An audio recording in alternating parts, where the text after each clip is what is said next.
وافتح لنا حكمتك يا الله.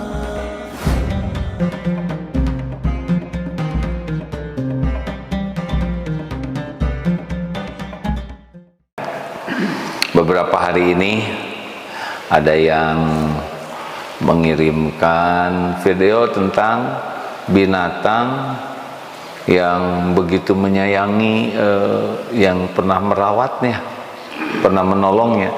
Bahkan ada yang seperti serigala tuh, apa tuh yang lubuk ya, yang pokoknya ini mah dari penampilannya juga bagian begitulah, walaupun dia tidak pesen jadi lubuk ya.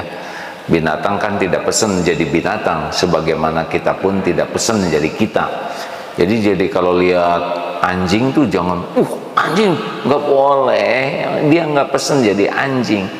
Dan anjing juga bertasbih kepada Allah, kecuali memang yang diisyaratkan sebagai jin yang ada kan itu ya.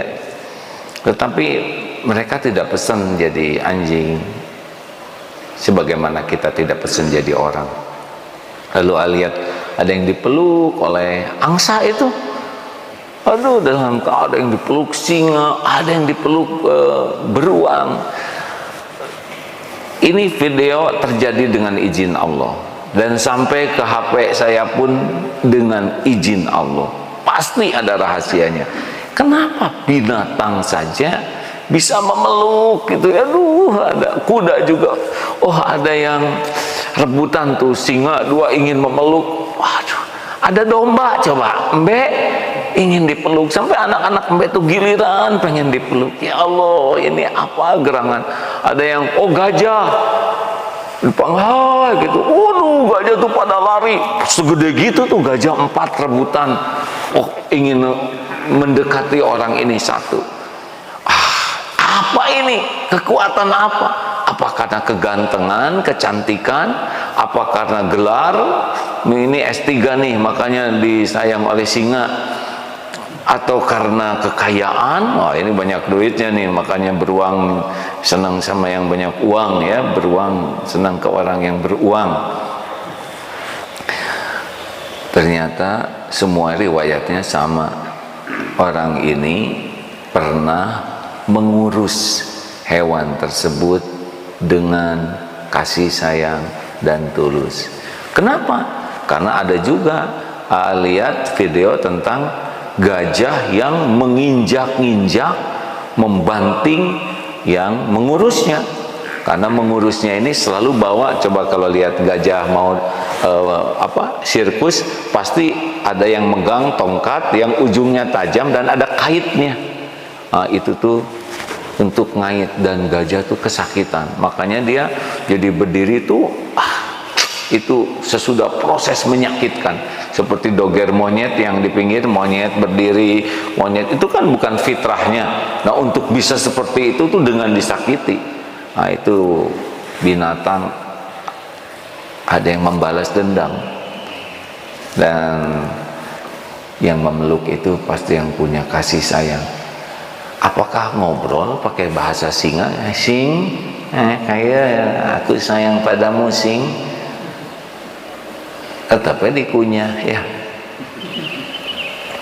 Jadi ada bahasa apa yang dikenal oleh binatang.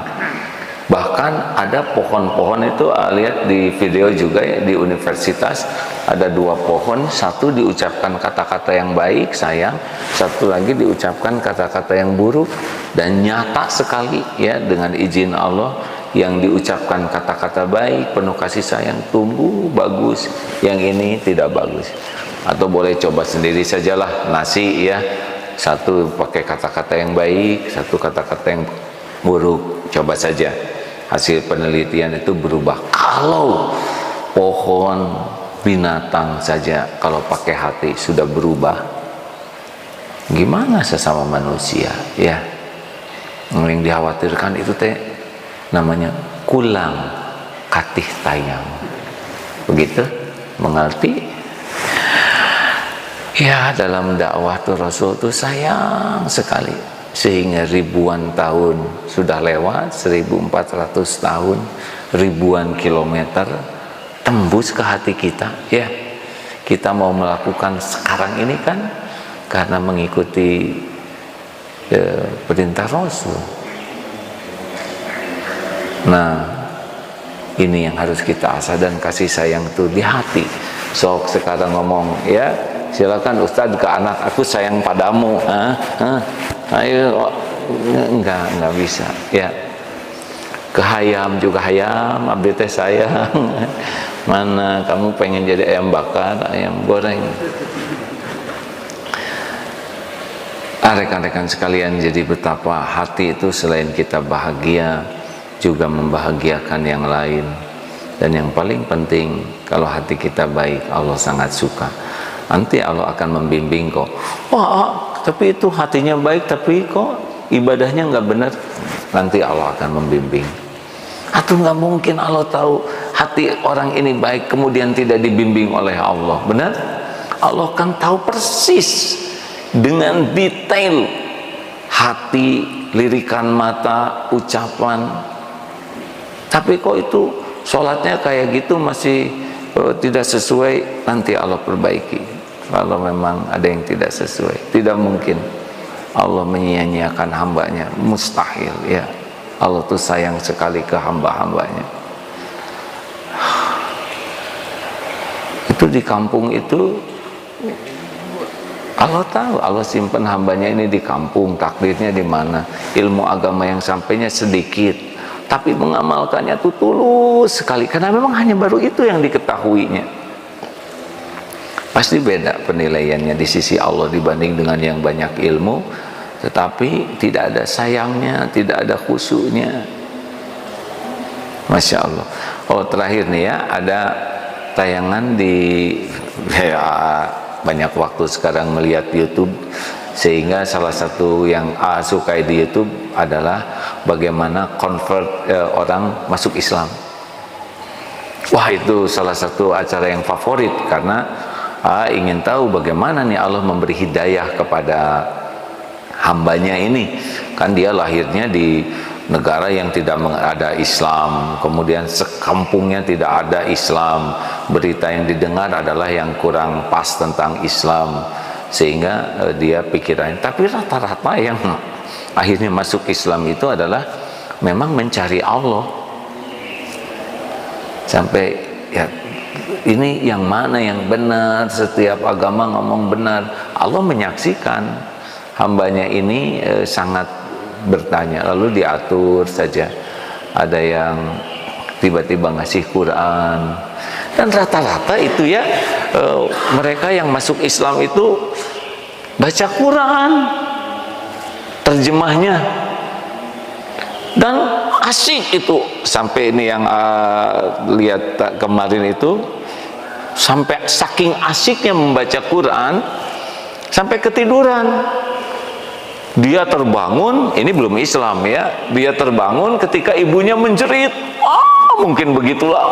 Wah, anak pemuda ini bangun ya, ada apa ini Bu? Disangkanya kebakaran atau apa. Ibunya lari, no, kata tidak. Rupanya ibu melihat Quran sampai anaknya tertidur. Lalu tidak, karena dalam bayangan ibunya, wah ini anak bakal jadi teroris, seperti bagaimana bakal pergi ke Suriah, lalu orang tuanya bakal, wah seperti informasi yang salah lah tentang Islam. Anaknya ini memeluk aja terus. Belum itu pada masuk Islamnya ya, tetapi merasakan ketenangan, kebahagiaan, sampai akhirnya anaknya syahadat, dan ibunya kalau makan itu memasakkan khusus ya, yang halal, bahkan memberikan gamis. Begitulah semuanya Allah yang membulak-balik hati. Dan Allah tahu persis ini hamba-hamba yang di tempat tidak ada akses agama, dan Allah lah yang beri hidayah. Hadirin, sebetulnya ya menyenangkan sekali ya kalau kita belajar Islam disertai dengan senang sekali kepada Allah Subhanahu wa Ta'ala yang mengetahui segala yang tersembunyi, yang halus gitu, sehingga bedalah kita melihat itu ya. kita lihat makhluk-makhluk Allah yang mata keciptaan, hati kepencipta. Jadi kalau kita memberi juga senang sekali kita dijadikan jalan rezeki, kita belanja, karena yang dibelanjai juga makhluk Allah. Itu akan ada suasana hati yang berbeda daripada hanya interaksi jual beli barang. Ini transaksi, saya terima barangnya, saudara terima uangnya, itu bagus. Tetapi ada rasa saudara, ada rasa saya sedang jadi jalan rezeki, ada rasa ini kesempatan saya berdakwah. Jadi kehidupan ini akan jauh lebih ternikmati. Dan Islam itu kerasa sekali keindahannya ketika hati kita tuh berusaha hadir dalam apapun. Lihat ikan di kolam ini ya, suara ayam berkokok, nanti ketemu security, lalu apa gitu, tapi dengan hati gitu melihat, oh ini hamba Allah, ini ciptaan Allah, ini ladang amal bagi saya. Siapa tahu mereka lebih tinggi derajatnya di sisi Allah, mungkin sholatnya lebih khusyuk, walaupun ilmunya sedikit, boleh jadi amalnya diterima oleh Allah. Tapi itu bikin salah, boleh jadi dia tobatnya nasuha yang betul-betul menggugurkan semua dosanya, dibanding dengan tobatnya saya yang cuman istighfar di lisan saja. Kalau hati itu main terus ya, maksudnya main ini aktif dengan hati yang disukai oleh Allah. Masya Allah, Islam itu indah sekali, dan kehidupan ini akan jauh lebih bermakna, lebih dalam daripada kita hanya sekedar aktivitas lahiriah atau lisan yang kurang pakai hati. Wallahu alam. Terima kasih sahabatku sekalian.